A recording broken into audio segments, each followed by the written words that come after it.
right, welcome to Blair and Barker. Just a little Toronto traffic humor there. It's never a good side when your technical director, Derek Brandeo, comes on and says, yeah, I just have to hold for a little bit because we had an extra long traffic update. And I said, oh, good news? Sure. Whoa. Anyhow, I don't even want to know about that. I take the train. Lucky you. It is Blair and Barker for a Wednesday. A glorious, hot, sticky, muggy Wednesday. A Wednesday that would have been perfect for Orelvis Martinez to be in the starting lineup. Hey. My way of thinking. So much for that prospect thing. Orelvis Martinez is doing duty today. He's taking extra ground balls. He's I just got a video of batting that. Practice. He is not, however, in the lineup today against Brian Bayo of the Boston Red Sox.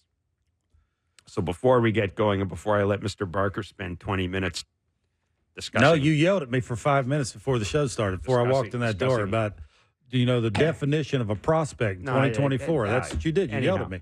The lineup is Horwitz, Turner hitting second, Guerrero, Varsho, Danny Jansen.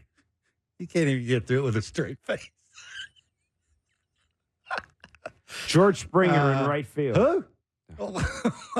That's awesome. I guess they saw something in that pinch hit. Yeah. George Springer in right field. Addison Barger at third. 7 for 56 against lefties.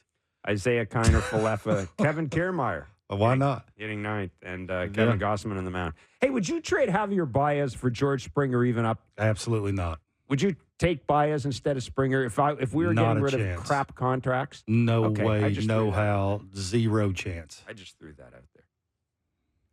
I hope you're not serious. I'm just throwing it out there. I mean, there's an extra year on Baez's contract. I just threw it out there. Maybe you get a prospect along really? with it. I'm just throwing it out there. Anyhow, maybe they could call 49-year-old Kevin Barker, let him play.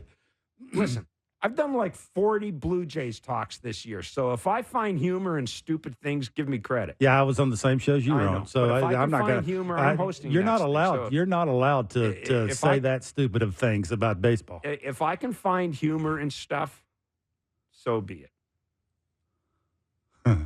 The Red Sox won 4-3 last night. Of course we have got a great show. Pat Malacaro, the voice of the Buffalo Bisons, will join us. We'll talk about Orelvis Martinez. And yes, as he said, how's he look sitting on the bench? Did you guys see a bunch of that in AAA? In thinking that the Wonder Kid would be in the lineup today, but that is what not is wrong with you? All kidding aside, being a prospect is a privilege, Jeff. There's a big hole in Major League Baseball today. Willie Mays, the great Willie Mays, passed away at the age of 93 last night. He's kind of like one of the last living members of that great generation of baseball players. He's also, I believe, and we're going to be joined by Bob Kendrick, president of the Negro Leagues Baseball Museum, to talk to him, because I think now there are only 2 surviving players who played in the Negro Leagues, and there's a Canadian connection to one of them, and we'll get to that with Bob Kendrick. We'll also talk about Willie Mays, and of course tomorrow the Giants and Cardinals were playing a regular season game at historic Rickwood Field in Birmingham, Alabama. That is the site where the Birmingham Black Barons of the Negro Leagues played for nearly 4 decades. And Willie Mays was originally thought to be going to that game. Of course, then his family passed along the news that he would not be attending that game. And subsequent to that, of course, Willie passed away last night. So we'll really look forward to talking to Bob Kendrick about Willie Mays. And I think, the thing about Willie Mays is even at my advanced age, I didn't get a chance to see Willie in his prime. But he was he and Henry Aaron, and to a certain degree Roberto Clemente, were probably the first group of really great players. I'm going to throw Frank Robinson in there as well, who were viewed widely because TV was coming in. Yep. And, of course, now you can go online and you can see lots of footage of Willie Mays. Mm-hmm. You can get a sense of what Willie Mays was compared to, for example, a player like Babe Ruth, yeah. or Ty Cobb. Well, it was the catch in 54, too, right in center field, and then their throw into the infield was. So, but he is, he's a remarkable man. I mean, the charm, the smile, all the All-Star games. I mean, he had 24 All-Star games. Like he's done a lot. Ted Williams were the two guys that could walk on a major league field, and the 19-year-old kids would go. Oh no.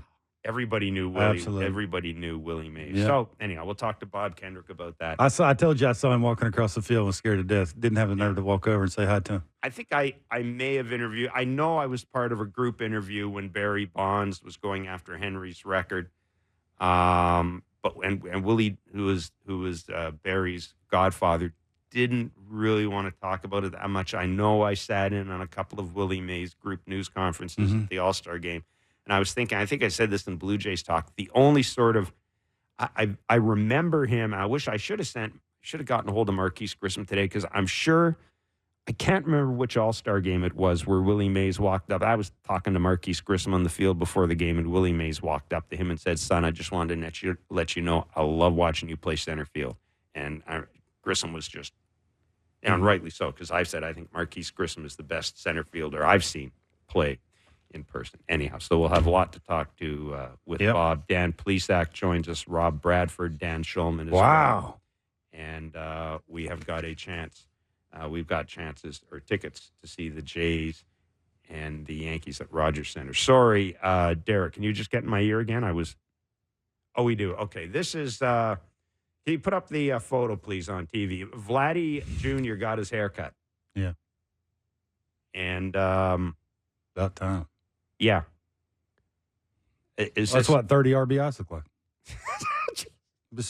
I'm telling you right now. I mean, RBIs in the All-Star, I know and the you leading flip, All-Star. Again, I know you flip. I know you flip. Getter at first base. There you go. I know that you flip up the Blue Jays website, or the Instagram thing for the Blue Jays, and it lists all the things he's first and first baseman, and then you really dig into the numbers. He's 94th in RBIs.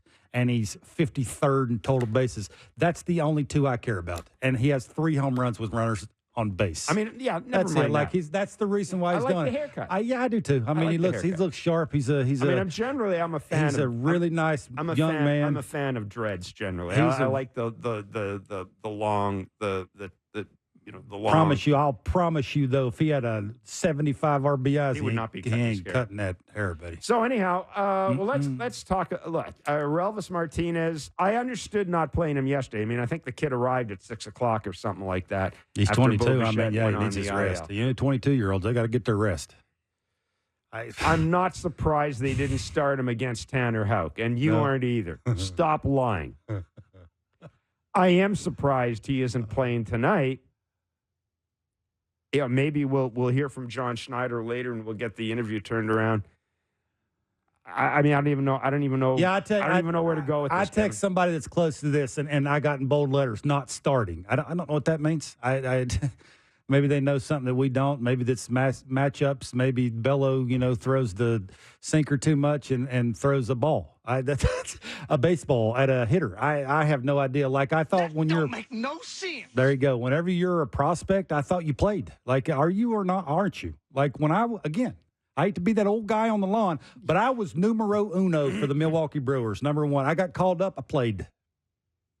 Now, lefty – yeah, they would sort of maneuver that because I had trouble with lefties and I was a young guy. I was trying to figure it out. No, they would let me play a little bit if I was raking against righties and I felt good and I got my feet wet and I was a big leaguer all of a sudden. You're calling this kid up. You're going to sit him the whole time? Or are you going to play him some? Like, let's find out. Let's give some hope to the fans of what you got to look forward to. Can I also add this? I just don't understand. Not only is he not in the lineup, but where the hell's Davis Schneider and Ernie Clement? Yeah, that's a tremendous question. I mean, Justin Turner's hitting second. Listen, I understand. if you had told us in spring training we'd be screaming and throwing stuff around the studio because Ernie Clement wasn't in the lineup, I'd be telling you, well, they're probably 4 games under 500 or something like that. But I mean, unless I just imagine those hits and that approach, I mean, I can't defend this. Yeah, I don't know. I mean, Springer's OPS is 576. And then I'm thinking to myself, okay, well, maybe you want to maximize defense for Kevin Gossman. Barger's at third base. I mean, I don't. Yeah. Anyhow, 707 is the first. I will say this with the comments that Kevin made. There's a little bit of that. If you're going to talk it, you better walk it. Like, I mean, he's. Oh, you don't think that's a fact. Like, these are grown men. Like, if you're going to come out and call out one side of the team, I think you. I don't think he called out the team. He basically said we have to be perfect, or we're not going to win. Look, that's not what he said. I can look that up. Keep talking, and I'll tell you exactly what he said. That's not what he said. Like, there's, you gotta occasionally you're not talking. Like, I need you to talk here while I look this up. I'm trying to see how fast you can look it up. Yeah, no, listen, I'm just surprised that, I'm surprised Orelvis isn't in, and I don't understand why Ernie Clement is. I just don't. Here it is. The reality. You got an off day. The reality is, if we don't pitch well, we probably lose. Yep. We almost have to be perfect. He ain't pointing the finger at the other side of the team.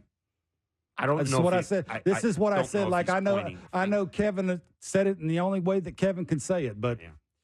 Let's bring in Pat Malacaro. He's the voice of the Buffalo Bisons, joining us in Blair and Barker. Well, Pat, we were going to have you on and talk about fired up about the prospect. Talk about what to expect from Orelvis Martinez tonight, and well, I guess I'll expect to see him sitting beside Edwin Encarnacion in the dugout once again. Hey, all kidding aside, you've seen more of this guy than any of us. Yeah. What is the difference, or what difference did you see in Orelvis as the season went on? I mean, I looked at his numbers against right-handed pitching, and that seemed to have gone up pretty dramatically. But what specifically did you see lately out of Orelvis that maybe you weren't seeing at the start of the year? I think he got back to more of the not chasing as many pitches out of the strike zone. When I chatted with you guys right around the end of April, about a month into the season, he was just coming off that big series in Columbus, and that was one of the noticeable differences that week when he clubbed a bunch of his home runs on the season in that one series. And he kind of got away from that a little bit, started chasing out of the zone, and that's why you saw the dip in the month of May. But I really feel like in June, where he had a base hit in 9 out of his 10 last games before being promoted to Toronto yesterday, you started to see a more disciplined approach to the plate, and you saw him, again, spraying the ball all over the diamond. Yes, he's hitting home runs still here at AAA. He was hitting home runs here, so that wasn't taken out of his game. But he was really, I think, finding all fields again. And an example of that was just a couple of days ago against Worcester. He found the gap in right center field, tagging the ball to the wall. And those were some of the at-bats and base hits that he was kind of lacking as the month of May went on, and started to get back to a lot of that here in June. Pat, do you think he has a mechanical, sound enough approach that he could sit over there a couple of days and come off the bench and look like he hadn't been sitting over there for a couple of days?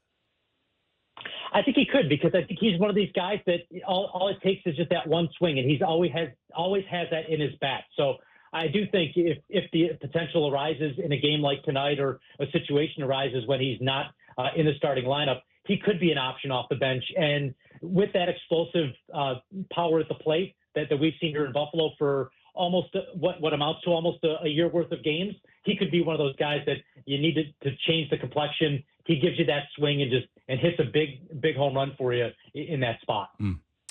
Pat, what about his defense? I can see Barker rolling his eyes because, this is a team that can't score runs, and I think Kevin's just about had enough of run prevention. Thank you very much. Well, they have a right fielder playing third. Yeah, they have a first baseman playing second. I think that ship has sailed. Yeah, he wants run creation, not run prevention. But what about his work defensively? Like, I'll just ask you, where do you think he would be best served playing now in games, Pat, but also long term? I think second base is where he's probably the most comfortable right now, and he's only played second and third here in Buffalo this year. The majority of the reps coming at second, and it's something he's been working on with Casey Candell, with Donnie Murphy, day in and day out. Of whether I think just the way his arm strength and the position in which he throws the ball lends him to be better at second base, and also he's kind of you're seeing a lot better on the turns on double plays as well over the last couple of weeks. So I think a lot of times the offense comes with a lot of the defensive confidence at the plate and vice versa, and I think you're seeing that defensive confidence a lot more at second. Sure, there have been mistakes because he's still only 22 years old, and second base is a position that is still relatively new to him here, at least at AAA. And you've seen a couple of the lapses in defensive miscues, but he's been able to kind of figure it out quicker, and learn from those mistakes. And I think that's one part of his game that has started to develop even more, of transitioning away from short. Second base is the position, I think, now, and I think really going forward would be the spot where you would feel most comfortable with him being at. Which one is taking longer, his footwork or his accuracy of his arm? The footwork, I think, right now is the biggest thing, and that is one thing that he's been working on pregame with the coaching staff, and it is getting better. And I do think that those are two parts of his game that are starting to come along. You were starting to see a lot more results over these last couple of weeks. The Jays made a move a couple of days ago that kind of, I don't know if I'd say it slipped under the radar necessarily. Obviously, the focus was on Orelvis Martinez. But there's a kid in the minor league system, Eric Pardino, they gave a lot of money to, coming out of Brazil. He's now 23 years old. He was just promoted to AAA on Tuesday. Pat, what are people saying about him? Because, again, he's had injuries. It's been just a slog. For a guy who I think at one point, if I'm not mistaken, may have crept into MLB Pipeline's top 100 like 4 or 5 years ago.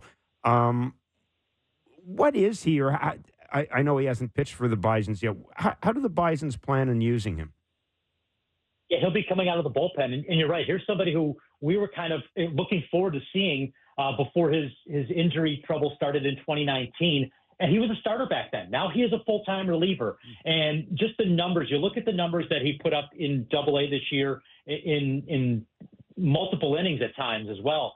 He's a guy that the Bison's pitching staff has taken some hits, whether it be promotions to the big leagues or players that are injured right now. So that is one of the players that he hasn't given up an earned run in over 2 months in AA. So there's something there. And I think we're excited in terms of the broadcast to see potential. There's a lot. The Bisons have a lot of bullpen games, especially last night was one of them. Aaron Sanchez goes tonight, but we're expecting a couple of more bullpen games this week. So we're going to see a healthy dose probably of Eric Pardino here this week. Once, if not, depending on when he throws his first AAA appearance, potentially again later this weekend. And guy who's not really size-wise, 5'10", he's not the biggest guy in the world, but I'm looking forward to seeing just how well his stuff can play here after dominating at AA and against some of these veteran hitters, guys here in Scranton-Wilkes-Barre, at least right now, where it feels like between Scranton, next week the Bisons play Syracuse.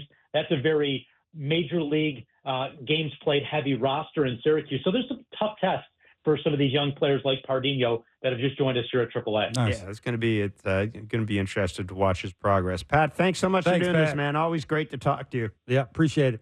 Thanks, guys. Yep, take care. Pat Malacaro is the voice of the Buffalo Bisons. You can follow him at PatWGR. And yeah, right, Eric Pardino's, like I say, he's a guy that signed out of Brazil at a young age. I was right. He did sneak into MLB Pipeline's top 100. He's had Tommy John surgery. That coupled with the COVID season, I mean, the timing was just off for him. But if you look at April 24th, his ERA, his FIP is 1.73 in 22 innings pitched. He hasn't given up an earned run. He's held batters to a .070 average. And he's 23 years old. Why not? I just, he's a guy that is. There'll be a lot of people who follow the minor league system who'll be interested in keeping track of this guy because it could be. That's a good story. He's a guy you cheer for. Yeah, it could be that. It could be if you're wanting to trade and add a piece and get what you're trying to get at the big league level. Maybe that's part of it, right? You call him up and maybe gets off to a hot start. That'd make it a little bit more intriguing for another team. But I just kind of like he's got a pretty good slider. I still like those stories, and we're at the point right now where if you can bring a guy up, and who knows if he's going to come up or not. He may not be up this year. So you're saying play him. But, does this team need relief help? Who knows where it goes. But anyhow, I just thought it was kind of a cool story. Yeah. And because, as I said, he's a kid who's really just the timing, again, there are a lot of guys in the minors. COVID hit, and it just did not come at a good time for them in their development. But anyhow, we wish him success. That is for sure. As we mentioned, Willie Mays passed away last night at the age of 93. He was, I believe, one of the 3 surviving gentlemen to have played in the Negro Leagues. I checked online, but I don't necessarily trust it. I'll tell you who I do trust, though, is our next guest. Bob Kendrick is president of the Negro Leagues Baseball Museum. This is what he wrote on Twitter last night about Willie Mays. For baseball fans of a certain era, all you had to do was say the name Willie Mays, and it elicited unbridled joy. My heart is heavy with his death, but we owe it to him to celebrate his life with the same zest and zeal that he brought to the game. His spirit and legacy plays on. Commissioner Rob Manfred said, Thursday's game at historic Rickwood Field was designed to be a celebration of Willie Mays and his peers. With sadness in our hearts, it will now also serve as a national remembrance of an American who will forever remain on the short list of the most impactful individuals our game has ever known. That is from Commissioner Rob Manfred. Both of those sentiments are really well said. Both of those sentiments echo what we feel. Bob Kendrick will join us next. It's Blair and Barker on Sportsnet 590, The Fan, and Sportsnet. All right, thanks to our friends at Subway for dropping some cookies off to the crew this afternoon. Tomorrow, Subway Canada is hosting its 6th annual Never Miss Lunch donation drive to help provide a record number of fresh food packs to feed kids in need in partnership with Food Banks Canada. $1 from every cookie sold will go to this sweet cause. By purchasing a cookie on Never Miss Lunch Day, you'll be helping Food Banks Canada reach their goal of distributing 200,000 food packs to kids across 215 Canadian communities. Make sure to visit your locally owned and operated Subway restaurant tomorrow to help feed kids in communities like yours. We also have Jays tickets to give away to see the Jays and Yankees. Yes. With our crack research staff all over it. Really outdid himself. Oh, it's him. With this particular trivia question. I will say it's probably one of the easiest trivia questions you're ever going to find if you're a baseball fan. But it's also maybe one of the funniest you're going to be asked. I cannot imagine we will ask a funnier question than this one. They don't have anything to do with me. It's about the Yankees, so no. I did play right field last day of the season. Yes, as you tell us all the time. It's got nothing to do. It's like the third time I mentioned it. We mentioned when we came on the air, and actually we mentioned this last night as well at on Blue Jays Talk, that there's I'm going to say what I said earlier. There's a hole in the heart of Major League Baseball, sports in general. Today. Last night, the great Willie Mays passed away at the age of 93. And, of course, his passing comes very close to a game at Rickwood Field tomorrow night between the Giants and Cardinals. And Rickwood Field is located in Birmingham, Alabama. That is the site where the Birmingham Barons of the Negro Leagues played for nearly 4 decades. And one of the 180 or so, which is remarkable, future Hall of Famers to play at Rickwood Field was Willie Mays. As I said, it's a big loss. Willie was originally going to be there, but then his family said for health reasons he wouldn't be able to make it. And then, of course, we find out last night that Willie Mays has passed away. And I want to bring in Bob Kendrick. He is president of the Negro Leagues Baseball Museum, one of our very good friends. Mm-hmm. Bob, thank you so much for joining us. I read your very eloquent tribute to Willie Mays on Twitter last night. I saw what you said on the MLB network, and and no surprise, it struck a perfect tone. But before we talk about Willie, I wanted to ask you, because I wanted to make sure I had this right, and you are the man to ask this. How many living Negro League players do we have now? We guesstimate, Jeff, about maybe 100. Okay. But those are what I would call the young Negro Leaguers. Right. They played at the very tail end of the Negro Leagues, well after integration of the game. When you go back and look at the years that were used to determine the rolling of the stats into Major League Baseball, that was 1920 through 1948, maybe 3 or 4 guys still with us who would fall into that category. And so we're losing them at an alarming rate. But the beautiful thing is there's probably 50 plus Negro Leaguers who are going to be there at the ball game tomorrow night and be part of that epic celebration that's going to take place at Rickwood Field. And I mentioned one of the reasons I asked that question is I do believe, I hope Mr. Ron Teasley is still with us. And the reason I asked... he will be here. He will be here. He'll be here, 97 years young. Wow. And Mr. Teasley, for those of you who are watching and listening in Canada, the reason I bring him up, he played in the old Mandak League, and he played in Carmen, Manitoba, which was just a couple of miles from where I grew up. So I'm very happy to hear that, because you're right. It's great, Bob, that Major League Baseball has finally figured out how to account for the legacy, the numerical, statistical legacy of the Negro Leagues, but it's still so important to have the voices of the Negro Leaguers to keep those stories alive. No question about it. And you and I have had this conversation on many occasions.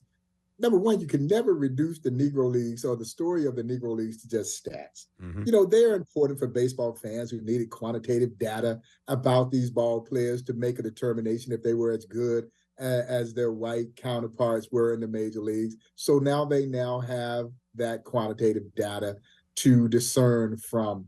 But the story is so much bigger than the game of baseball. And so, but for Major League Baseball to create a level of historical validation of what this league represented both on and off the field is quite meaningful. And the spotlight tomorrow is going to be shining brightly on the Negro Leagues. And that's why I don't think I'm overstating that this game is going to be epic. It is going to be a monumental moment for Black baseball history, for Negro Leagues history specifically. And I believe in the annals of American history, what we're going to witness this coming Thursday. Now, do we all wish that the Say Hey Kid could have been here? Of course. But you alluded to this in your lead-in.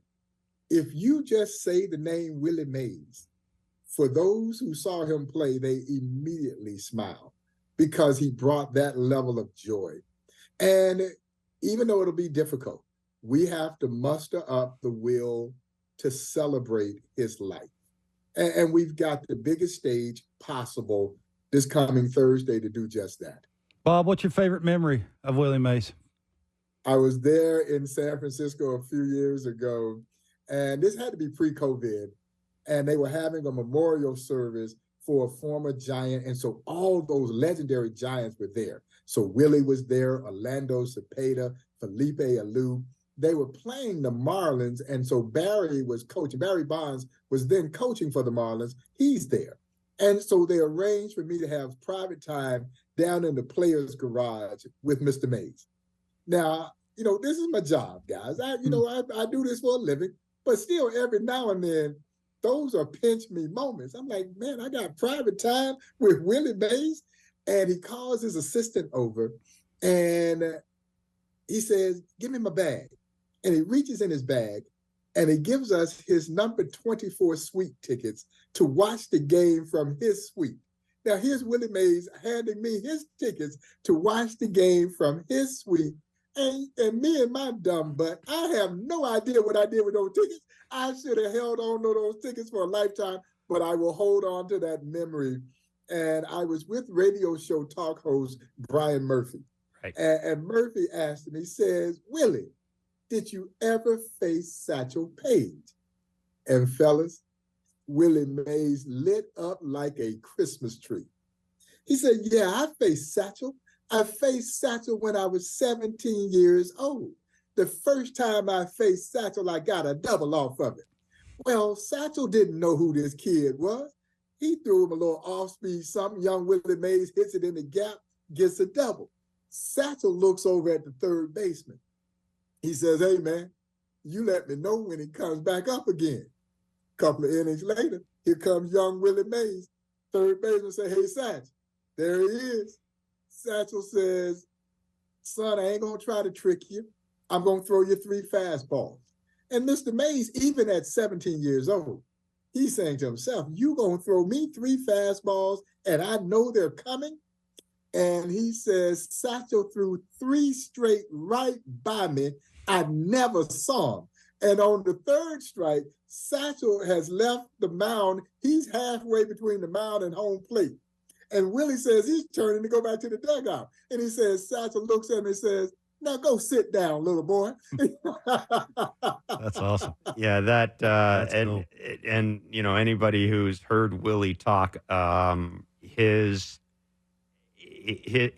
memory and his ability to tell a story in a way that is self-deprecating. That's one of the things from Yes. when just listening Willie tell stories, right, Bobby? You know what I mean? It's always absolutely. Willie is at the center of all those stories, but there's always that little, not that he's having fun with himself, but he's letting you know that he's not taking himself. He can see the humor in events, I guess, is what I'm saying. Absolutely. He delighted in remembering that Satchel struck him out, which tells you how great Satchel Paige was. But that was a great memory for, again, people have to remember, he was 17 years old when he joined the Birmingham Black Barons, playing with grown men.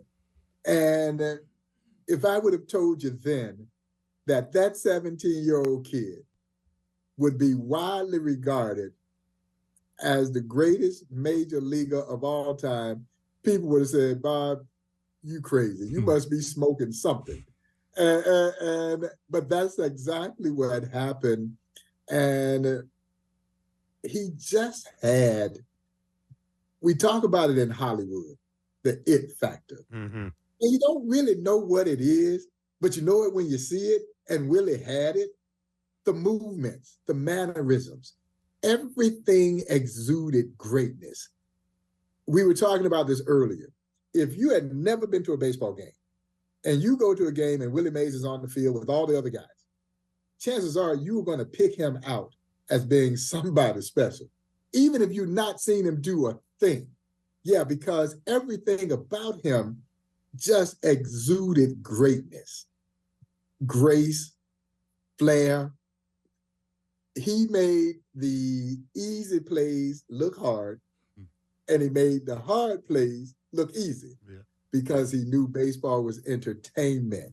And you were going to be thoroughly entertained when Willie Mays was on the field. And I think that's why he's so endeared by a legion of fans worldwide.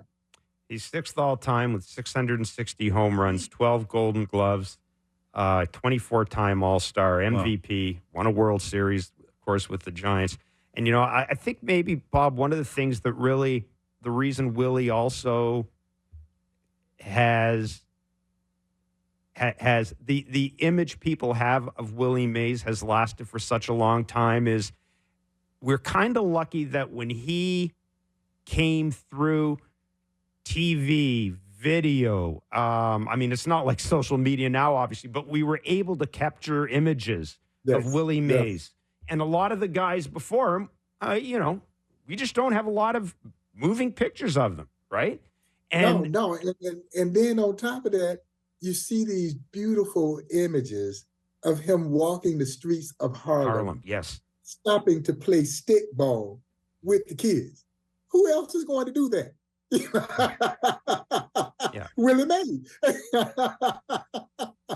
And people also, need to remember Willie, like a lot of those great players, he lost 2 years because Almost of military service, right? The service time, or he would have assuredly broken Ruth's record before Henry did.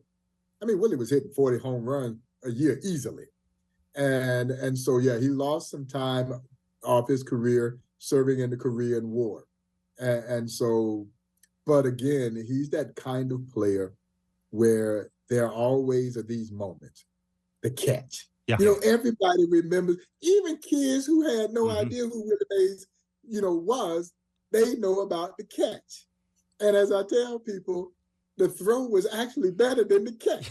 But you remember the catch because of the magnitude of the moment. It's the World Series, man. He literally ran a country mile to make that great over-the-shoulder basket catch. And I remember Felipe Alou, former teammate, when I was covering the Expos, we were talking about Willie Mays one time, and he said, and the thing most of you don't remember is when he played center field, it was a field.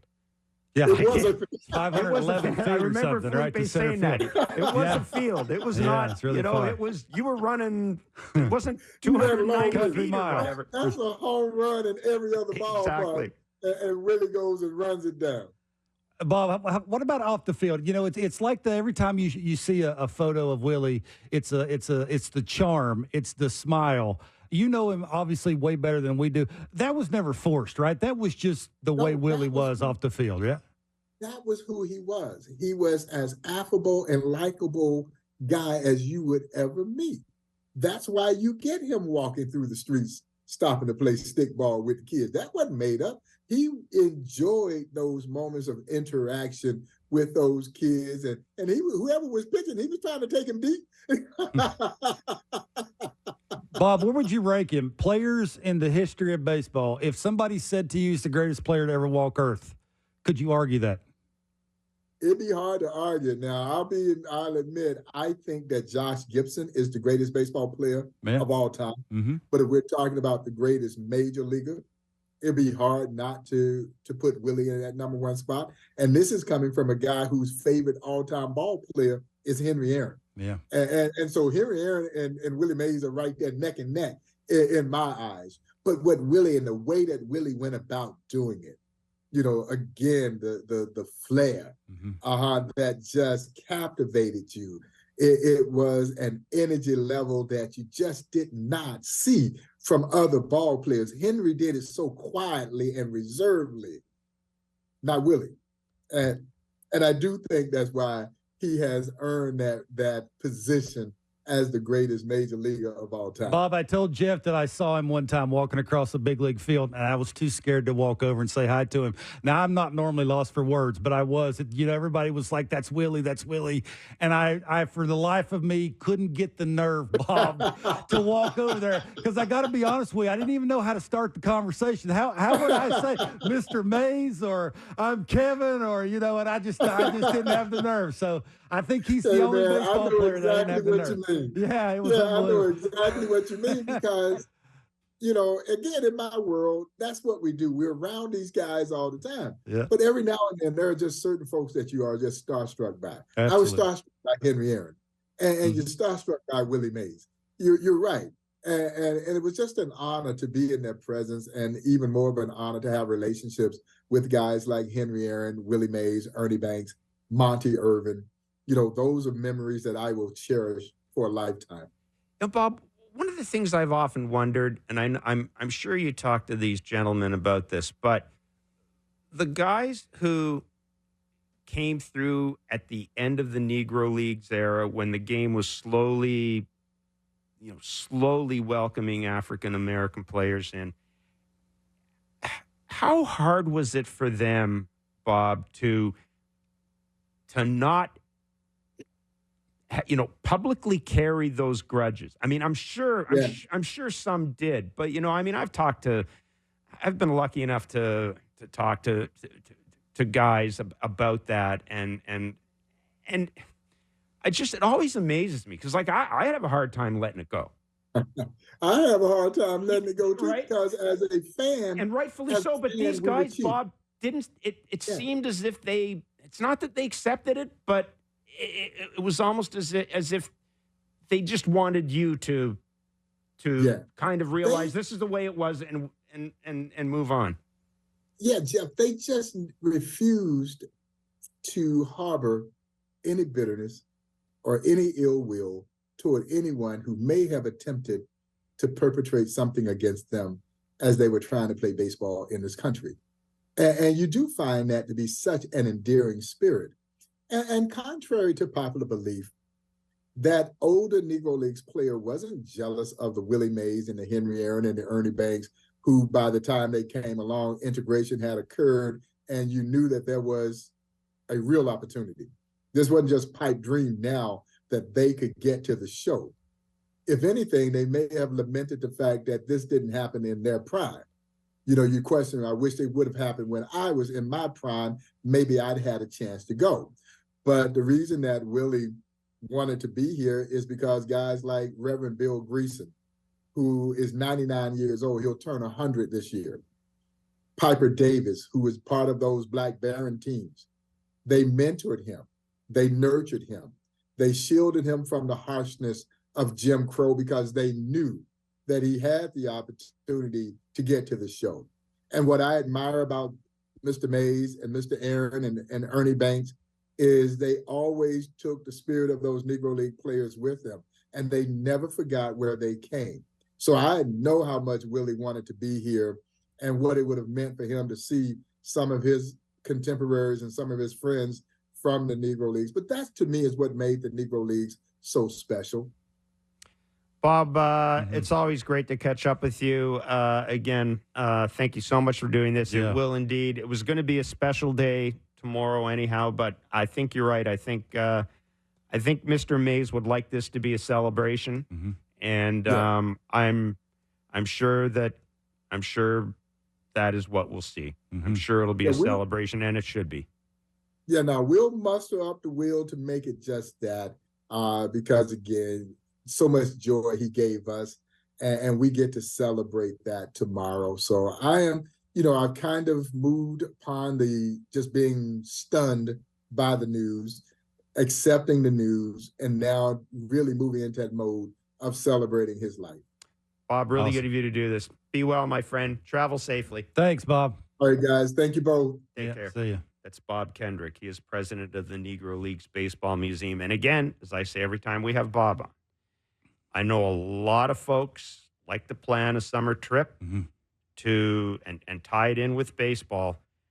A trip to a trip to Kansas City is great in the summer. It's going to be hot. Yep. But the Negro Leagues Museum is, if you are a baseball fan, you owe it to yourself to visit it. There's a reason when major league teams go to Kansas City that a lot of the players make repeat visits to it. So if you're thinking, I kind of want to go watch a baseball game this summer in a different city, I heartily recommend Kansas City. It's a terrific city. It is. It's a great ballpark. The stadium's nice. And the Negro Leagues Museum. And you know what? Chances are pretty good you'll see Bob when you're there. Absolutely. Bob's a great man. He may be walking around. If you go up to him and say, hey, I'm from Canada, you're going to learn a lot of history about former Negro League players who, once the Negro Leagues folded and went out of business, ended up playing baseball in Eastern Canada, Western Canada, North Dakota, South Dakota, Minnesota. There was a whole league where in the 50s, if you were a baseball fan in some of those small towns, you're going out, you're seeing 3 guys in each team who are going to the Hall of Fame. So, again, if you get a chance, please, please, please visit the Negro Leagues Baseball Museum. That was so much fun talking to Bob about Willie Mays. And, of course, the other, the one story, Felipe Alou talks about this in his book. There's a famous day in baseball history where the three Alou brothers played in the same game. Mm-hmm. And the reason they all got to play in the same game is Willie Mays went to the manager and said, hey, this could be really cool. Let me step out, use my outfield spot for those guys to play. I mean, those guys, they had a sense. Yeah. They were so aware of all the stuff going around them, which has just always been one of the endearing things to me. Yeah, I don't know why, but I always thought that Willie was a defender first until you actually start digging into his offensive numbers and man alive. Like he just, 1 of 4. It's like everywhere, everything he's doing, the 3,000 hits, the 600 homers, the 300 plus stolen bases, like the 24 All-Stars. Like it's like, all the things he's doing, man. And the thing about Willie and all those really great players is the old stats love him. The analytic stats really love him. Right. And several people have pointed this out. Not only did he miss 2 years because of military service, he played center field at a time where they were canyons. And I know. you wonder, what if Willie had played another position? Yeah. Would his offensive numbers have been Well, even they wouldn't more? remember the catch, obviously, right? At the field with the 511-foot center field. Like, that was what made that so special. Yeah. That's why Bob was talking about the throw because, he's catching that like the 490 feet, and then he's throwing it to keep the guy from tagging up and scoring from second. Like, that's the whole point, right? So, yeah, look, I got to be honest. I always thought he was a defender first, and then you start digging into those offensive numbers, man. It's just the things he was doing and the way he wanted to run the bases. And that's just, he had so much fun playing baseball. Yeah, and I think the other thing about Willie Mays is you were special when your ability to play a certain position becomes the standard. Yeah. Right? When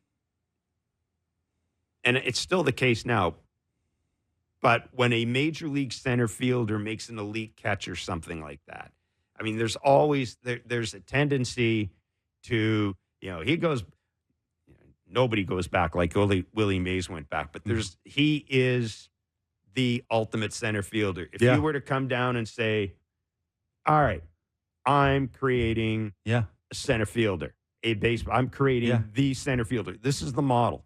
Willie Mays would be the model. Well, in my eyes, he's the first 5-tool guy, right? I mean, that's the thing is that could do it all on a baseball field. Run the bases, steal a base, score from first. All the things that you need to do to change the game on both sides of the ball, he could do it at an elite level. So it's hard to never be forgotten. And that's Willie. Yeah. He'll never be forgotten. It's pretty cool. So, it'll be, as you said, it'll be great to see Willie at Rickwood Field tomorrow. But I know that Bob Kendrick and the folks taking care of that game are going to ensure that it will turn into a celebration. Willie Mays passing away at the age of 93 on Tuesday.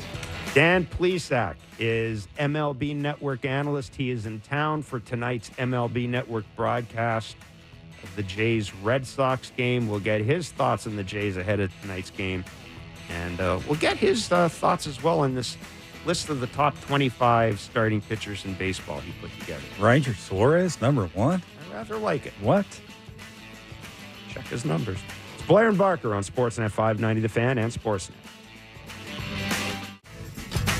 All right, 7:07 will be the first pitch tonight. The Jays looking to wrap up this 3-game series against the Boston Red Sox, attempting to avoid being swept and falling 4 games under 500. Brian Bayo on the mound for the Red Sox. Kevin Gossman on the mound for Mr. Barker's Blue Jays. What? I'll take him. Why not? We've gone through the lineup already. No Orelvis Martinez. We, of course, have spoken about that.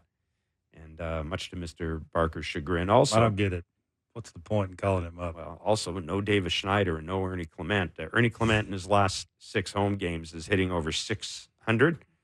Yeah. With 6 runs batted in. And shock, he's actually hit a home run. Do you know what lefties are hitting against Bayo? 272 and slugging 512. Why do you think there's a lefty playing third?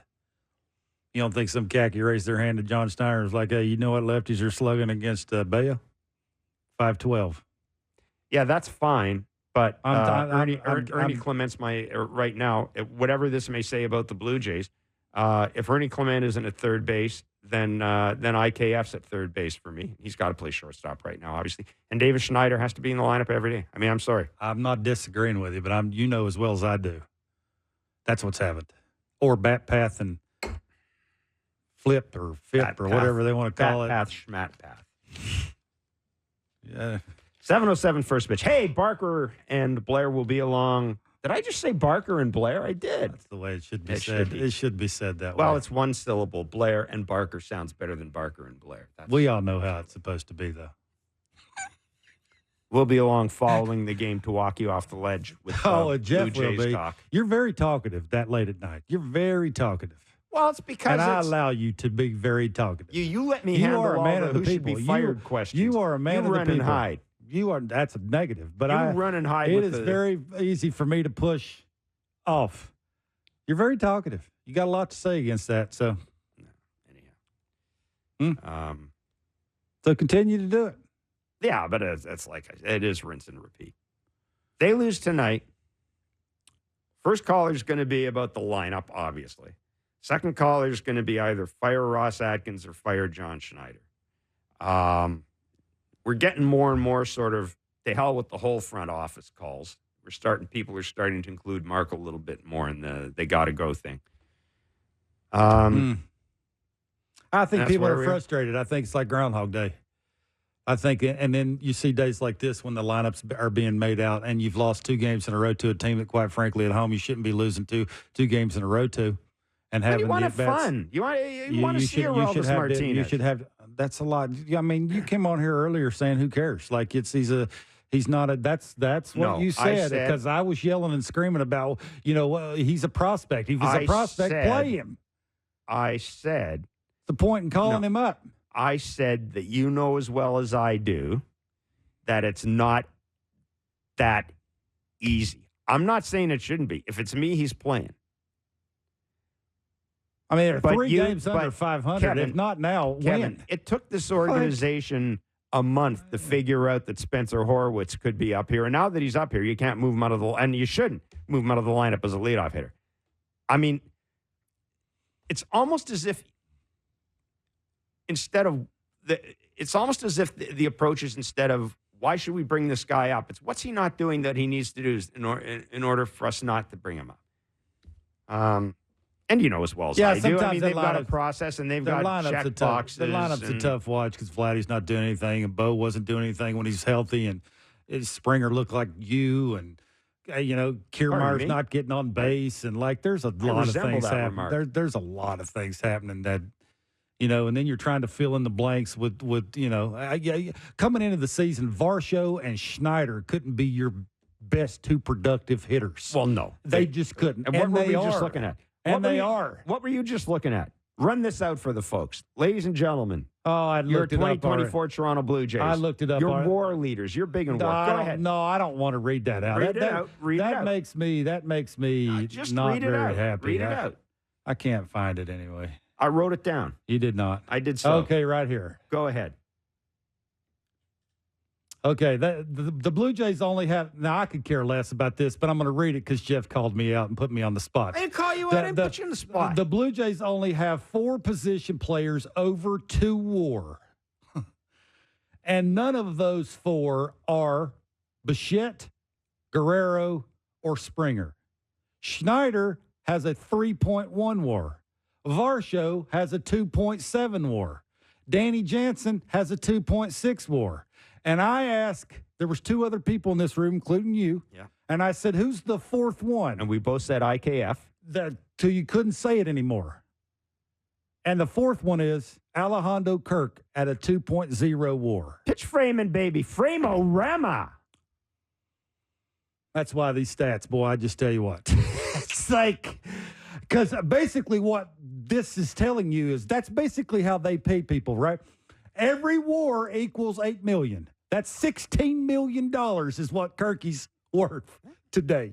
John Schneider. Stay hot. Stop it. John Schneider is the manager of the Toronto Blue Jays. He was asked in his pregame availability about Orelvis Martinez. When can we expect to see? Great question. And what will go into that decision? Probably, I mean, you may see him tonight off the bench, but I think, kind of targeting, you'll see him this weekend in Cleveland, starting a couple games for sure.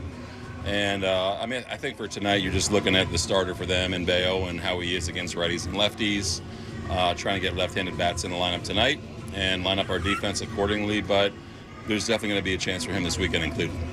How can having some familiar faces up here help? Yeah, I'm sure it's very comforting. It's a whirlwind day yesterday for him and, a lifelong dream that's been achieved. So I think having guys, whether it's, Vlad or Ernie, Schneid, Barge, Spence, having Eddie here I think is cool, Encarnacion, who he's close with. It makes the transition a little bit easier for sure. What can you tell us about Joey and when, he had into more games, anything on that front? Yeah, I mean, in games and moving on up to low A Dunedin, which I'm sure he's thrilled about. So hopefully he kind of continues to make progress. All the physical reports were good. And, he's been very, very deliberate with when he's going to start his activity. And I think the fact that he is, hopefully it goes pretty quickly from here. And, again, Joey's confident that he can make a contribution at this level. It's the whole reason he's back playing. And hopefully he continues to go in that direction. Do you have any updates on Jordan and Yariel? Yariel feeling good. He's going to throw a bullpen today, and then we'll see where Friday shakes out. But pretty good chance he's going to be in at least one of those games on the weekend. And then Jordan doing better, not off the mound quite yet, but throwing out to 120, I believe, today again. And he'll stay back when we hit the road and hopefully get off the mound this weekend. That is John Schneider, manager of the Toronto Blue Jays, questioned by Hazel May about Joey Votto, who had 2 at-bats, Why are 2 you trips. laughing? What? Why are you laughing? Well, because if I said to you, Joey Votto had 2 trips to the plate in a rehab game, guess what he did? He walked once. He walked once and popped up again. So, but Joey Votto's very much on Joey Votto's schedule. Yeah. I mean, I'm a big fan of Joey's, but he's a future Hall of Famer. I got to respect how I talk about Joey, and I will do that. So good for Joey. I hope he gets back and can do something in September or whenever the heck he's going to be here. Good for him. Yeah. Anyhow, John Schneider, nothing to add. I told you about the lefty thing against Bayo and the slugging. That's why they're. No, you were right. So the Jays have decided that matchups. So Orelvis Martinez will play probably a couple of games this weekend in Cleveland. Let's bring in Dan Plesac, MLB Network analyst. He is in town for the broadcast of tonight's game for the MLB Network. Dan, thanks so much for joining us. Always good to touch base with you. Welcome back. Welcome back to Toronto. Hey, I want to ask you this because Kevin's been going on about this, and I understand why. The Jays called up their top prospect yesterday. Now, he got here at 6 o'clock. He's obviously not going to play in yesterday's game. He's not going to pinch hit. Tanner Houck was throwing yesterday. Tanner Houck was throwing yesterday, too. But, he is your top prospect. He's hit home runs. Yes, it's at AAA, but he's hit home runs. Your team can't hit home runs to save their life. Brian Bayo's pitching tonight. He's not in the lineup. He got an off day tomorrow. He's going to play Friday or Saturday, Sunday against the Guardians. Where do you stand on this? Because Kevin said, hey, if you're the top prospect, you bring a guy up, you play him. Maybe you don't play him the first day, but Brian Bayo's going to scare you and keep Orelvis Martinez on the bench. How do you feel about that? Well, you know what? The only thing I could say, this is 2024, and the game has changed in the last 5 to 8 years, right? Mm-hmm. You get the analytics, you get the numbers, you look at swing path, you look at pitcher, what they're facing. Does it meet what the guy's throwing? The swing path, the bat path, there's so much that goes into it. Looks at it. I'm with Kevin. He's your best prospect. Mm-hmm. You're scratching and clawing all you can to try to score some runs. It's been a very disappointing year overall offensively, and a guy that you think is going to provide some pop and sock. And if you're not going to call him up and sit him on the bench, then I don't know why you call him up anyway. That's a great answer, Dan. That's exactly. I knew that was going to be the answer you give because you're a very smart guy. You're just like me. So In other words, I knew, you agreed with Barker. Absolutely. I knew that was a great answer. I have to ask tonight when you're talking about Vladimir Guerrero Jr., how will you talk about him? He's having a decent year. It ain't a great. I don't even know. I want to say it's a good year. But, Dan, is it? Like, I looked the numbers up. He's 94th in RBIs with 30. He's 53rd in total bases. I would think being a first baseman, hitting in the middle of the order, and your last name is Guerrero Jr., those two stats should be a little bit higher. Couldn't agree with you more. I think overall, right, not only me, but I think most observers outside of Toronto looked at this guy as like he was going to be this 2020s version of the Blue Jays, what Joe Carter was, what George Bell was in the 80s, a guy that was a run producer that could knock in runs, right? And he burst onto the scene, and we all just marveled at the bat, his control, the strike zone, put the ball in play, the blend of power, the blend of average. And when you look at it all together, it's been a down year for he and Bo, and you could throw George Springer into that mix. But, Kevin, I'm with you. I like the player. I mean, I like the player. Is he a great player? I don't think so right now. I mean, right now, today, and if you're going off of what happened last year into this year, this is like a year and a half of a guy that's a good player. But is this your Joe Carter? Is this your George Bell? I don't think it is right now. Yeah, I said Albert Pujols. I said 330 and 100. The first time I saw him, I say he screams that. Like he does everything. He uses the entire field. He can backspin balls to right field. He's got a flat bat path. Like everything you need to do to hit 300. And now he's turned into this guy. It's very frustrating. You mentioned Springer. Springer's got an OPS of 576. In his 53 at-bats in June, he's hitting 151.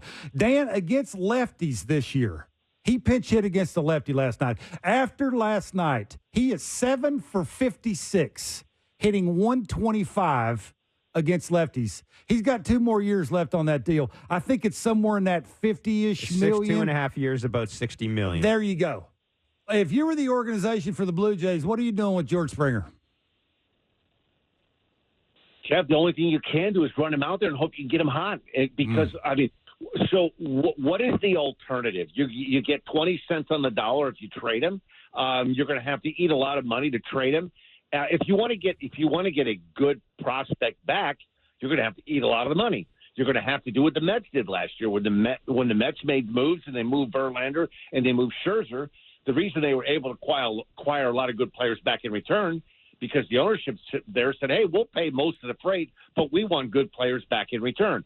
But I don't think the league looks at Springer right now the way that the league looked at Verlander or Scherzer. This is a guy that the last year and a half, a lot like Vlad, and you could say to an extent a lot worse, he hasn't been what the Blue Jays thought he was going to be. A run producer, top of the order, hitting home runs. He's a good defender. You have to give him that. But I think when you look at this Blue Jays roster up and down, it's hard not to say that it's been a disappointing year all around. And I'm a huge Bo Bichette fan. And I guess what I have to do is I have to get out of 1990, 2000s to about 5 years ago. And, the first thing that I jump at, and everybody says, oh, man, that's like the dinosaur. When you look up and down and you see Vlad hitting 280, you go, okay, Bo Bichette, 237. He's a way better hitter than 237. George Springer, 196. Dalton Varsho, 216. IKF's been good, hitting 270. He's probably been the one guy that you would say he's given them more bang for their buck than they thought. David Schneider, been a good productive player. He's hitting 226. Justin Turner, great start. He's hitting 233. I get it. Batting average doesn't mean anything. But if I'm an opposing pitcher, you look up and down, and it's not like, the difference like with Mookie Betts and Freddie Freeman, Ohtani, is these guys do damage, but they hit 295, 300. Yep. And there's a difference between a 295 hitter and a 225 hitter, because when you have a good team, or you think you have a good team, and you guys have seen a lot of this year, you get right back into a game, you're down 2 runs, you get the first 2 guys on, and you get a strikeout, a pop-up, and a fly ball, a 2-out sac fly, nobody scores. You don't put the ball in play.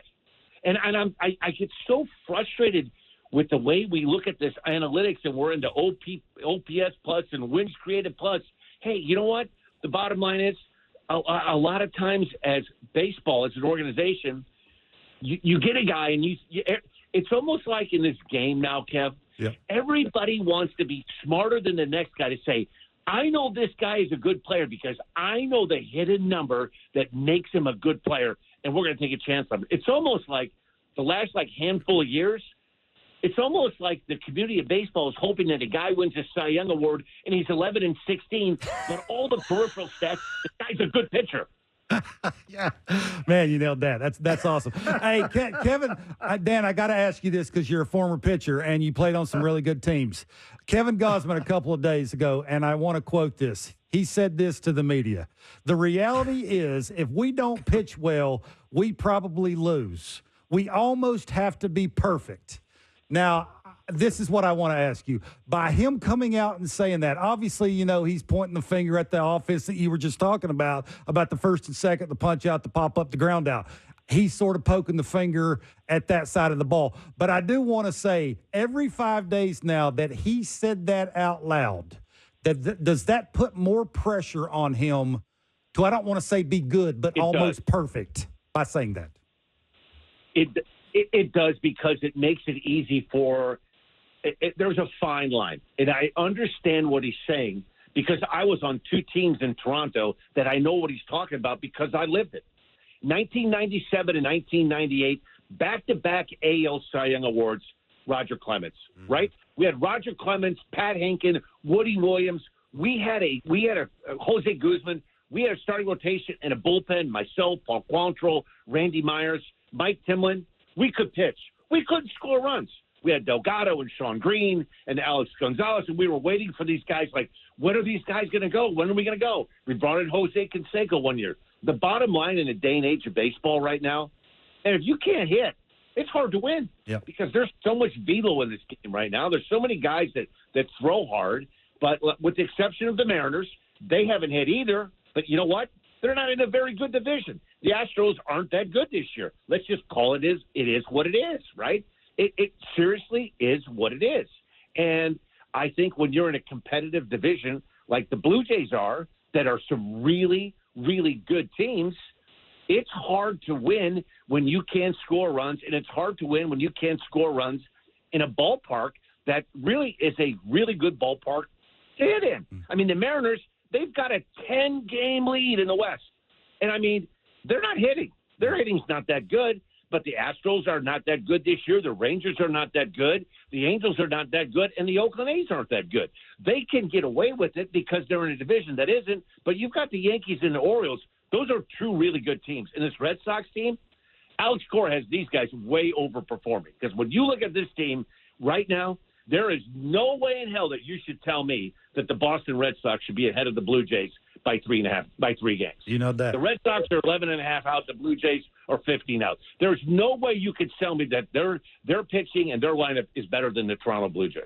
There is no way on paper you can say that.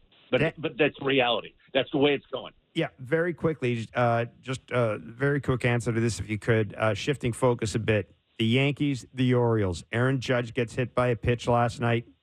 A lot of talk afterwards about the Yankees, quote, not being comfortable with the way the Orioles are pitching them. Is this the start of an Orioles-Yankees rivalry, do you think?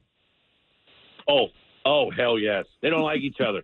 The Orioles are hungry. They're young. I don't think they're going to catch the Yankees because I just don't know. I think the Orioles have too many holes in their pitching, too many guys going down. They've lost Bradish for the year. Means is down.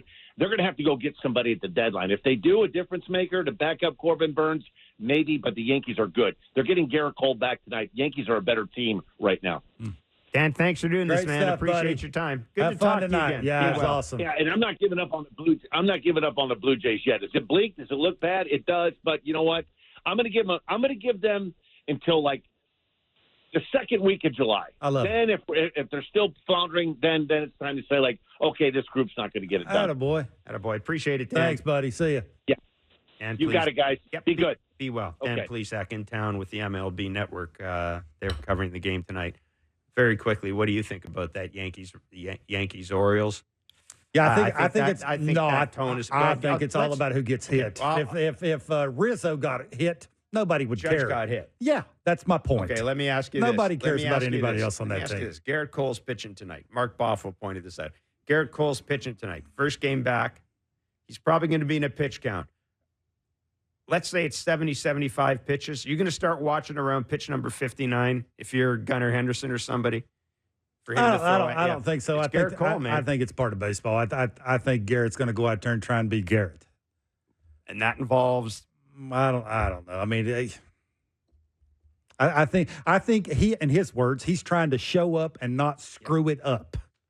So I don't think I don't think tonight's the night. Rob Bradford is the Red Sox reporter at WEEI. He's also host of the Baseball Isn't Boring podcast. Rob, thanks for joining us. I'll tell you what, a great segue. I'm going to give myself a pat in the back here because the Boston Red Sox definitely, they're definitely not boring. I was going to ask you this. Does ownership, and two, do the Red Sox fans, do they realize maybe what the potential is of this group? Well, first of all, thanks for having me on. It's always good talking with you. You guys are two of my favorites in the great game of baseball and in the great game of life, too. Thanks, buddy. But it's a good question because to answer your question, I don't think in either case there's a complete buy-in yet. Let's start with ownership.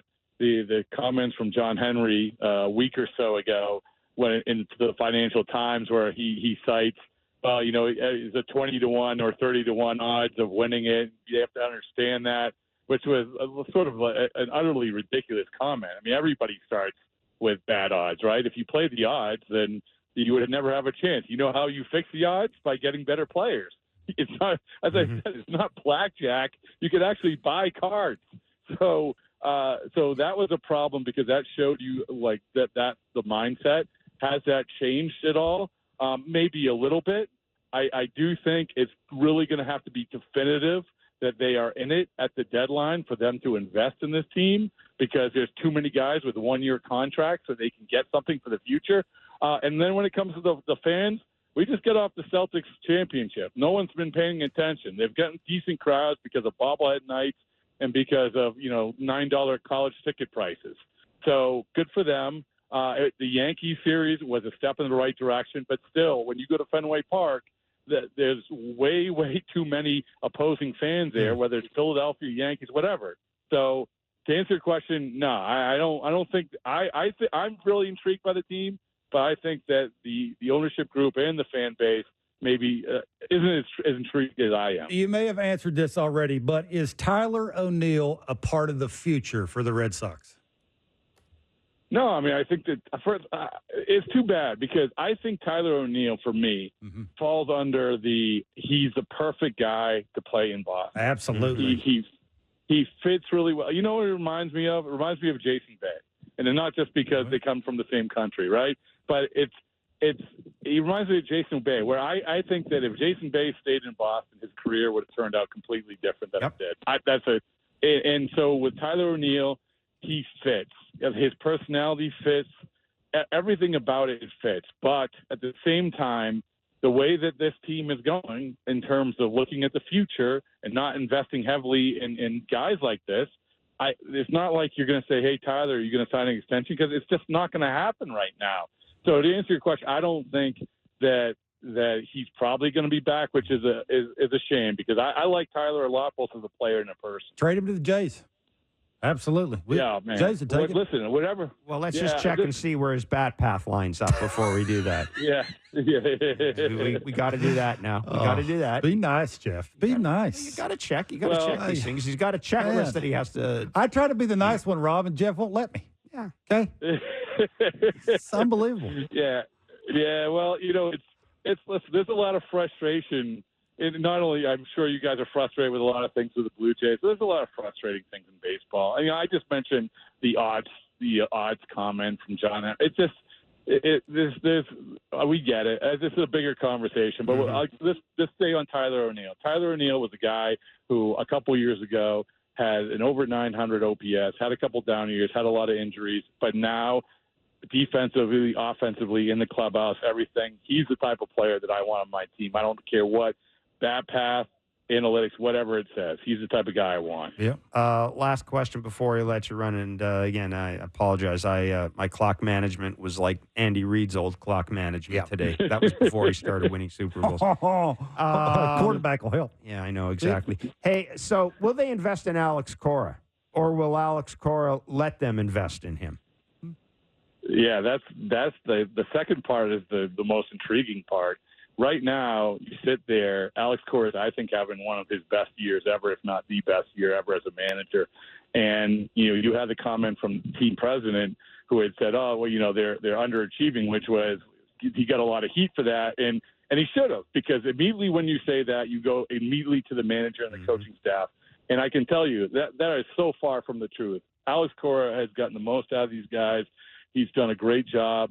But at the same time, the Craig Counsell situation, I think, has changed everything when it comes to managers. And Alex Cora, he's a shrewd guy, man. He knows. And so if you get to the end of the year and they've overachieved and they've doing what they're doing now, and the Red Sox don't want to invest to the level that he thinks that they should invest, then I could see him absolutely going to the free agent market and getting a pretty big payday along the lines of Counsell. Yeah. Rob, really good of you to do this, man. Great insight as always. Always good to talk to you, my friend. friend. You're the best, buddy. Thank you. All right, guys. I'll talk to you soon. Thanks. Okay, see ya. Rob Bradford, Red Sox reporter, WEEI, host of the Baseball Isn't Boring podcast. You got to listen to that podcast. It's great. A lot of fun. Yeah. And if you're on social media, you've seen the stickers everywhere. The Baseball Isn't Boring, and the shirts. Yeah. And the hat. Rob's good people. That He's is, a great guy. it's, man, it's got to be a candidate for MLB Manager of the Year. Yeah, I would think so. I would think, what's the approach now going forward for the Red Sox organization? Do they like or married to the stolen base thing, or that spinning it first as a staff, right? I mean, don't throw as hard as other teams. Like, they're 24th in baseball, I think, in average of velocity. That's not great, but they spin it like nobody's business, like this Bayo guy tonight, right? Less four-seamers and more spinning it. Which one are they going to continue to do, and can they even contend for a title in the American League East trying to do that? So I'm sure he wants the answers to both of those questions. We've got Jays tickets to give away on the other side of the break. We've got Dan Shulman. We're not giving him away, but we're going to bring him on so you can listen to him. It's Blair and Barker on Sportsnet 590. I have no idea. It's Blair and Barker on Sportsnet 590, the fan at Sportsnet. All right, welcome back to Blair and Barker. Oh, boy. A little bit of news. Kyle Bradish. I don't know if this is news. I guess we all expected he was going to have Tommy John surgery. It's now official. That's awful. Oh, he was out. Anyhow. It's only a matter of time, it seems like, if you're a pitcher in the big leagues now. Pretty much. So, think them organizations care about you? Probably not. Yeah. Kyle Bradish. Throw it till your arm falls off. Undergoing Tommy John surgery. Hey, we've got tickets to give away to see the Jays take on the Yankees at the Rogers Center. By the way, a week from tomorrow, the Jays will play their 81st game of the year, halfway point of the year. They are currently 3 games under 500, with the third and final game of this Red Sox series go tonight. You want to read the trivia question? I don't get paid to read. Well, that's odd. I get paid to give the We've been giving you the analysis. chance to win Blue Jays tickets all season long here in Blair and Barker. All you have to do is text the correct answer. That's it. All you have to do is text the correct answer to our daily baseball trivia question to 595. Shut up. The 590. Our last trivia question was this outfielder. Senior citizens, so this outfielder who played for both Toronto and Boston in the 1990s is probably best known to Blue Jays fans for being a key figure on the 1992 Braves in the World Series. Name him. The answer is Otis Nixon. What? Oh. Today's question. Today's question is to win tickets to see the Jays and Yankees at the Rogers Center on Thursday, June 27th. Mariah Carey admitted that her 1997 song, The Roof, was about when she kissed which New York Yankees star on the rooftop of his apartment building. That's easy. Again, Mariah Carey admitted that her 1997 song, The Roof, was about when she kissed which New York Yankee star on the rooftop of his apartment building. I was standing at second base having a conversation with this person about that. Well, now you just gave it away. Do you think she got a gift basket? I was standing at second. That's no lie. I ain't making that up. You what? Standing at second base. And what? Never mind. Anyhow, text the answer to 590 for your shot to win. See rules at sportsnet.ca/590. That's below you. That's not. That's a great one. That is tremendous. Hey, maybe I have fun every once in a while. Yeah, why not? The Jays are 3 games under 500. I mean, we gotta make it fun somehow. So there you go. Superstars for the Yankees. Superstar for the Yankees, and I talked to him on second base. Yeah. Well, he could have been the second baseman. Who could that be? I wonder. I guess the gift basket was a bit of a giveaway, too. I don't know if that was actually legit, the gift basket story. Oh, for the kiss. Yeah. Oh, that's not what I asked him. That's not what I asked him. I'm sorry. I totally messed that up. That's not what you guys were shooting for. I don't know if this is funny or not, but it's funny to me. Do we have Dan Shulman anywhere to come in and save this? Stay hot. Shulman, if you're eating food watching this. Oh, you know he's eating. He's got to dominate in like 25 minutes. 25 minutes. So if you missed the start of the show, congratulations. No, if you missed the start of the show. I was on point. You were all over the place. Mr. Barker went off because Orelvis Martinez is not in the lineup tonight for the It makes Blue no Jays, sense. Like against the Boston Red Sox. You're obviously telling us that he's not your top prospect. That's basically what you're telling us. Stupid. That is not stupid. That is genius. That is because if he was that big of a top, he'd be playing. Like that you just couldn't wait to pencil his name in the lineup. Like, it is not silly. And you could care less about their lineup and where the defense is at. No, you could care less. So they're basically telling us what we might have already known. I, of course, being the voice of reason, suggested that perhaps the more pertinent question is why Davis Schneider and Ernie Clement weren't in the lineup. Every time I see Ernie Clement or Davis Schneider, they seem to be standing on second base. They needed the 243 on base percentage from Kevin Kiermaier because lefty slugged .512 off of Bayo. That was and John Schneider made the point that much as he was playing the veteran hand the other night when he had both Turner and Springer in the lineup because of their track record against whoever the hell it was. Tonight it's the lefty slug better off of. Yeah, you think when John's having his little coaches meeting that they don't laugh through this when they're having the conversation together? Like, it's his call, isn't it? That's what I've been told, and I'm going to continue to stick with that. Yeah, he's the manager. He's the one, I think, or normally the bench coach comes out and duct tapes it to the wall. Yes, I think that's sometimes the bench coach.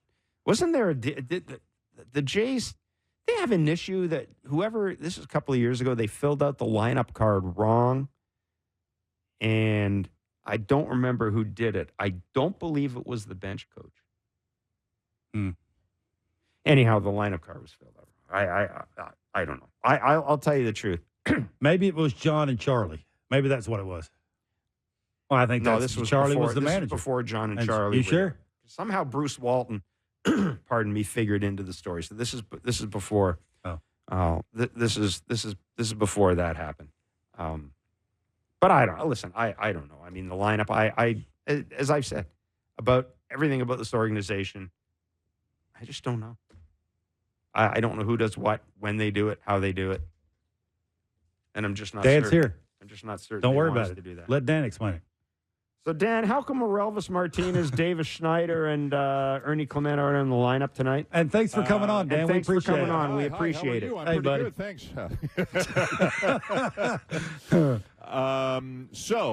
Here's what John Schneider said a little while ago. Brian Bayo is a guy, lefties hit him much, much harder than righties. So all the left-handed bats are in there, all four of them. And they want to put Orelvis Martinez in a situation where they think he can have a pretty good chance of success. So John Schneider said you're going to see a fair bit of him in Cleveland. I looked at the 3 Cleveland starters: Carlos Carrasco, Ben Lively, Tristan McKenzie. Carrasco is neutral. Lively is reverse split, which means righties hit him better than lefties, and McKenzie is neutral. I think for if families are thinking about driving down to Cleveland to go see a game, make sure you're there for Saturday. I'll bet you anything that Orelvis Martinez is in the lineup Saturday, and I would guess he plays 2 out of 3. I don't think they're going to wait till Saturday to get him in a game. I think he's going to go Friday and Saturday. Sunday, who knows? Like you guys were just saying, we don't know exactly, who or when or why. Well, I know why. Who or when lineups are made. Like, I don't think they plan it out a week in advance or anything. But I think Martinez is definitely going to be in there Saturday and I believe Friday. I don't think they want to have him sit for too long. And John Schneider did say he is available to pinch hit tonight. In terms of Schneider and Clement, and I love seeing them as much as you love seeing them, I think, again, it's the splits thing. So if all the lefties are in there, they can only fit 9 guys in the lineup. Turner's hot now, so he's going to play. So the guy everybody always asks about is George Springer, right? Why isn't one of the younger guys in there instead of George Springer? But I just don't think they're at a spot where they're going to sit him. Well, John Schneider said it. He goes something to, I'm paraphrasing, but he said something to the effect of, I am nowhere near the point where I'm only going to play George Springer 3 times a week. That's what he said. So there's going to be a couple of odd men out every now and again, and I guess because of the Bayo splits, because of how tough he is on righties, then Clement and Schneider were the odd men out tonight. That's what I can tell you. Dan, I think that was a tweet that Blair read me earlier about John saying that he's not ready to sit him and play him 3 days a week, and he believes that he's going to get hot soon. That last part that I said, he believes that he's going to get hot soon. He has a 5.7. I'm not telling you anything you don't already know, Dan. He has an OPS of 576. He's hitting 125 against lefties in 53 at-bats in June. He's hitting 151. Dan, I just don't understand. Like, if you're trying to win a game, I understand he's making more money than anybody else on the team. Yep. But it's just optically not a good look. I just don't, that part of it. I get all the other parts, them overthinking it. They do that at times. I mean, they're just like every other big league team now. It's not cut and dry. You know that as well as anybody. The Springer thing, I don't understand that. Do you think they understand it?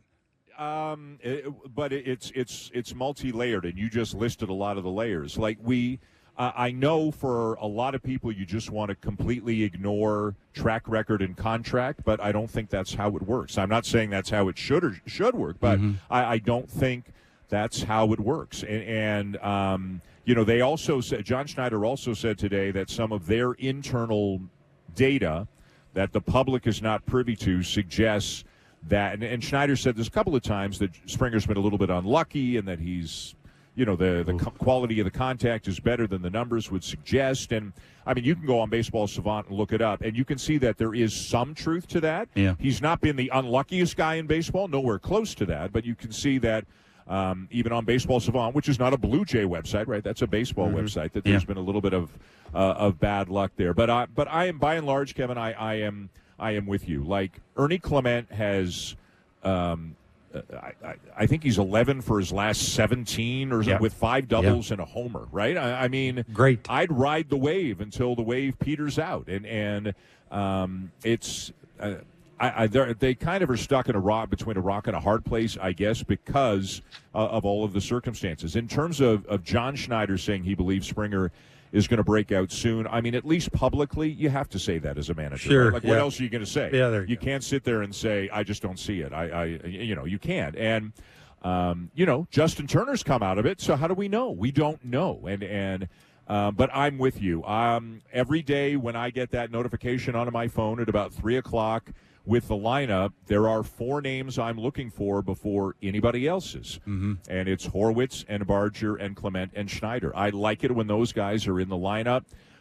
They're playing well. They're hitting the ball well. They run the bases like crazy, and they bring a nice energy to this team that they have lacked a lot this season. Yeah, I just know Springer's hitting 196 and got 15 RBIs. But I hear you. I'm not arguing with you. Yeah, with you one bit. And maybe there's a gray area here where John Schneider says, I'm not ready. I'm not nearly ready to go to 3 days a week. Yeah. But could it be 4 or 5? It's not 7 anymore. He is. Let's say he's sitting once a week. Is that fair? Would you say? I think he's sitting maybe once a week. So. Sure. maybe it's twice a week without them making a big deal about it. But obviously they're hoping he gets going like Turner has looked like he's gotten going in the last week or two. But it's June. It's mid-June. It's getting towards late June now. And if this keeps going for another 2 or 3 weeks, I don't know how they avoid the conversation. And a lot of it depends on how the 4 guys that how everybody else hits too, right? So Davis Schneider's not hitting for a great average, but really, really productive. Extra base hits, driving in runs. Spencer Horwitz, I think, is exactly what they needed at the top of the order. He is getting on base. Ernie Clement's been great the last little while, and I don't think Ernie's ever going to play 7 days a week, but he's been great. The guy who really intrigues me, and maybe it's because we haven't seen as much of him, is Addison Barger. If I could only watch one Blue Jay take BP right now, it's Addison Barger, and it's not even close. And maybe that's because I've been lucky enough to watch Vladdy take BP for 5 years. Yeah. But Addison Barger taking BP is fun, and he's going to hit a couple of rockets into the second deck at some point soon. And I really hope they give him a real chance to play. Me too. Yeah, Addison Barger is one of those guys when you watch him play, I'd like him to be good because I think he could be fun to watch if he's good. Oh, yes. And I loved, remember, he hit the kind of the Baltimore chop over the first baseman's head down the right field line. And, from the first step, he's thinking 2. So you love that. Everybody should, but not everybody does. And so I love the hustle we've seen on the bases scored from first on a double. Again, the 2 hits he had on Sunday were both, one was 108, one was 103. They were singles because they were line drives. But, he can tear the cover off the ball every now and again. I wish they had left him in there in that situation against Brennan Bernardino. Absolutely. And I get Bernardino was tough as nails, and I understand platoon advantage. We all do, obviously. But Barger had an OPS over 1,000 against lefties at AAA this year. And not just hitting for average. He hit for average and power and took his walks against lefties. And I mentioned this on the broadcast. I don't know if you guys heard it. Just by coincidence, I was talking to Addison I think it was the day before, and about lefties, and he kind of motioned over to the Boston dugout. He goes, actually, I hit a home run off Bernardino. And so obviously I looked it up, and it's the only home run Brendan Bernardino's given up in the majors or the minors this year, and it was to Addison Barger. And that doesn't mean that he was going to hit another home run off of him, but I would have loved to have seen them give him a chance and just see what happened. And who knows, maybe he would have struck out on 3 pitches. We have no idea. But they're really caught in a tough spot right now between the veterans and the younger players and trying to figure out what the best plan of attack is. I know John said Chad Green is the 9th inning guy, but last night, Tyler O'Neill, you're up a run. He's the guy, right? I understand the 3 lefties to follow him and the speed, and Chad Green's not real good at holding those guys on. But, Dan, you know as well as anybody, you can lose the game in the 8th inning as well as you can in the 9th inning, and you can also close it out in the 8th inning just like you can the 9th inning. What does that tell us about what they think about Chad Green, or am I reading too much into that? No, I think, I don't have my scorebook in front of me right now, and my memory is not as good as it used to be, but I thought, you bring in your best against their best. I have no problem with that ever. 9th inning, 8th inning, 7th inning, doesn't bother me at all. There were 3 lefties up after O'Neill? There was, right? yeah, that's it. Yeah. Right, and so maybe they didn't want Zach Pop facing 3 lefties. So, but if they go to a lefty, then, and I think if they go to a lefty, and I'm going to get confused here. I hate to answer this question without my scorebook in front of me. I don't want to mess it up. It was about Chad Green facing Tyler O'Neill. That was what it was all about. That was sort of deciding the game was mano-a-mano, you against me, and I don't want that to be a lefty facing him. Yes. He eats lefties for breakfast, Dan, basically. Yeah. Yeah. I never have any problem with the best guy being in against their best guy. And listen, they're in a bit of a pickle down there, too. They don't have Jordan Romano. They don't have Jimmy Garcia. They don't have the Eric Swanson they had last year, him down at Buffalo. They don't have Tim Meza pitching like he pitched last year. These were easy decisions last year. Every decision, almost every decision worked out because the guys were doing their job. And that's the thing about the offense, too. When you bring a guy off the bench who is swinging the bat really well, and he's probably going to get a pinch hit single for you, everybody's happy, right? Everything works. So the decision-making is exponentially tougher when the players aren't performing as well. And I think sometimes that happens to managers, John Schneider and everybody else. Well said. Danny, we're going to let you run. Appreciate you're the best, you, my friend. Thanks Be for well. trying to work through the Springer thing. We appreciate it. There you go. Anytime, guys. It's a new day. Have a great day, and we'll see how it turns out. See you, It's buddy. always a new day. Take care. Bye-bye. Dan Shulman, the great Dan Shulman, Blue Jays voice on Sportsnet. 7:07 will be the first pitch. Kevin Gossman against Brian Bayo. And, Danny's, it's performance driven. It's not hard hit percentage driven or bad luck driven. It's the two latter things when it's the rookies. Orelvis Martinez, when you're trying to talk a fan base into not giving up on a young guy, and this is how we sell it to him. When you're dropping $25 million a year on a dude, it's performance driven, and I don't get it. Like it's cut and dry with that guy. I do agree with Dan, though. I think you would agree that, yes, it is performance driven. Well, is it? Well, this is where I was going. But when you're making that much money, and I'm the guy that, guys are paid for what they did in the game, not for what they're going to do. That's the way it works. That's the basis of arbitration. We're paying you for what you did. I don't think they We're not expected paying this you for with what 3 years left, though. Well, no, I think they probably expected it. They were hoping with 1 year left. Yep. And quite frankly, they were hoping that they had a World Series title under their belt by And it then, wouldn't so you matter. could go like that and no one would care. But That's well said, buddy. the fact, I've got to think the fact that you've got George for 2.5 more years and he's got $60 million left on the contract, in this case, I think it almost has to. It almost has to factor in. Yeah, but John and Ross may not even be here for 2 more years. We don't know. We don't know if George have they gone to George and he said no? I don't know. I tend to doubt it. Well, but how would he say no? Well, who the hell knows? You work for them. Like they pay you. I'm sure there's something. You made the point a while ago. It is a little odd that they waited as long as they waited, leaving him in the leadoff spot. It's almost like I've got you back. You can hit that 120 all you want. He ain't going nowhere. Like that again is. It gets back to this is what Kevin Gossman's talking about. It really is. But it also gets back to the fact that I think everything around this front office is complicated. A lot of it they bring on themselves. But it's just it's the way it is. There's a lot of complicated stuff around this team. And I mean, it gets to the point where if you continue to run them out there, it better work out. I mean, you got other options. You just do. Like 7:07 will be the first pitch tonight. Kevin Gossman against Brian Bayo will be on following the game with Blue Jays Talk. I just did that to scare you. We'll be on following the game with Blue Jays Talk. We'll be back tomorrow from 4 to 6 Eastern on Sportsnet 590 The Fan and Sportsnet. Enjoy the rest of your day. Enjoy the baseball.